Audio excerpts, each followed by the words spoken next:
Hey there, I'm Daniel Bach, co-founder and CEO of FullView. Today we're doing another one of our CX talks where we interview founders and CEOs of different startups around Europe, talking all about how they run customer experience at their companies.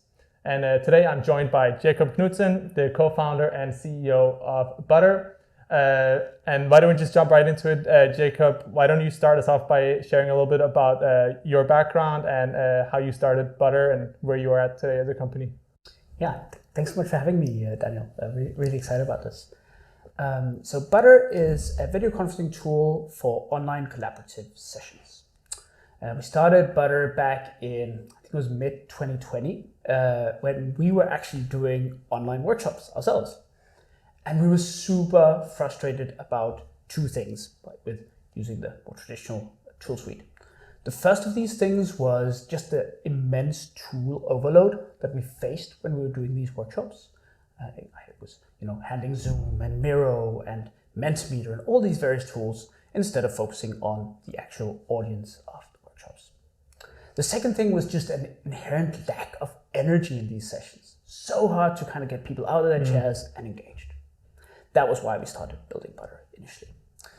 And what we've realized since is that a lot of these traditional tools, such as Zoom, Teams, and Meet, they're built very much as call tools for all types of calls, with kind of collaboration features built on top as an afterthought.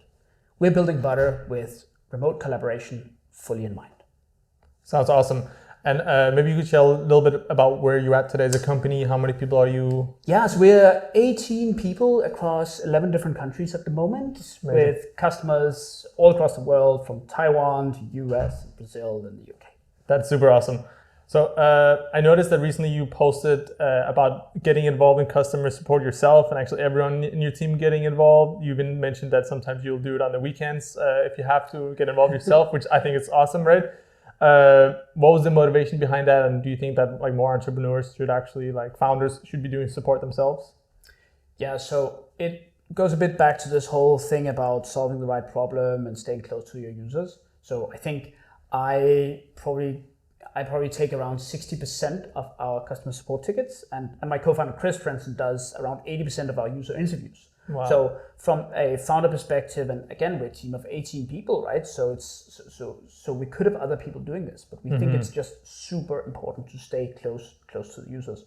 Yeah, and that's kind of the first. I think it's doing these customer support tickets is due to three different reasons. The first of these reasons is this whole thing about staying close to the users and getting a lot of feedback in there. There's just so many golden nuggets in all of these tickets that you solve, and if you know how to ask the right questions and actually dig deeper than the feature requests that are sending in or the problems that they're talking about, then you can really get great information for your roadmap. Mm-hmm. So now that customer support, on a market level, has started to become more and more important for SaaS companies and frankly any kind of company out there, right? Kind of gone from being seen as a cost center in a lot of ways to a untapped growth engine, right? How do you guys look at that, and how do you think that some of the challenges that this poses? Yeah, it's a great question. I think the first thing is this whole thing, especially for a startup, about not letting go too early as a founder because of the reasons that I mentioned before. I think it's too often, as you say, people tend to still view it as a cost center. It's even though times have moved on.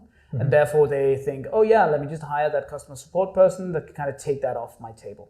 That's the wrong way of thinking about it, because then you're not truly clear on why you're doing customer support in the first place. Yeah. I think that's the second thing that I'd like to point out, is this whole thing about not being clear on why you're doing customer support. A lot of people do just see it as, even the idea of a ticket, right? I mean, a ticket, it's just something, that has to be fixed, right? It's something and fixed and move on, right? If it was developer speak, it was something to be fixed and moved on. And customer speak, they're still called tickets, which is something to be solved and moved on from. And that's just wrong, because then you end up with a totally wrong mindset in terms of why you're doing customer support in the first place. Yeah, it makes it too transactional, right? It makes it way too transactional, and you don't get the full value out of the insights that may be buried in that ticket. There's so much information that lies within your customer support team, right? How do you make sure that actually gets passed back to your product team? so they can actually improve your product over time? Yeah. So I think the first thing is understanding or equipping your customer service team to ask the right questions. Sometimes when a person asks for a feature, you might just say, oh yes, that's a great idea, thank you, and close the ticket. It's the wrong approach. The right approach would be understanding what problem that feature request would actually solve for the user and understanding all the complexities around it. So the customer support team needs to be equipped to answer those questions.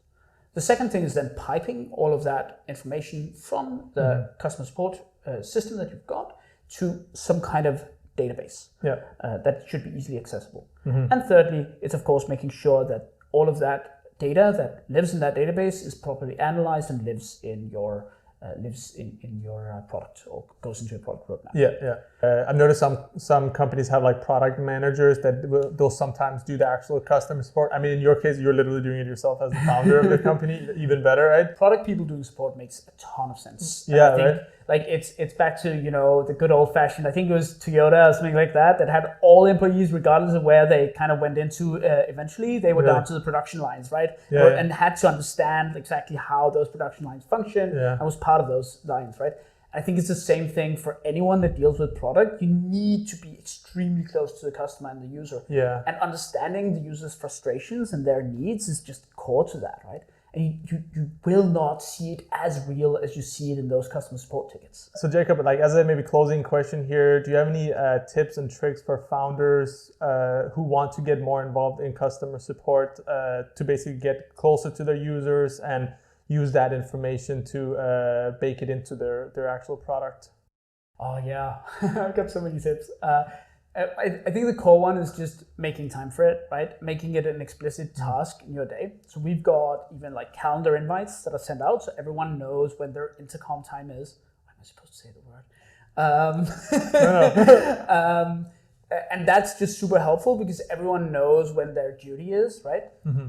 So we pop in there and we know we're able to answer questions or answer tickets at that time.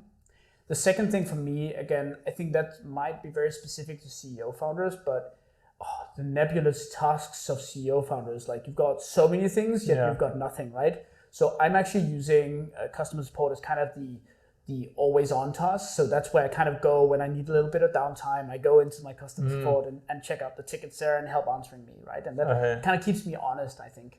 Genius. Super good. Very concrete tips that people can try out. Cool. Jakob, thanks so much for joining us today. I think this was a really interesting session. A lot of great insights as always. Anything you want to share to close off with the audience? Just that if you are tired of having crappy collaborative calls, then check out Butter at butter.us. Nice. All right. Thanks a lot. Thanks a lot for watching. This has been another CX Talks with Fullview and Butter.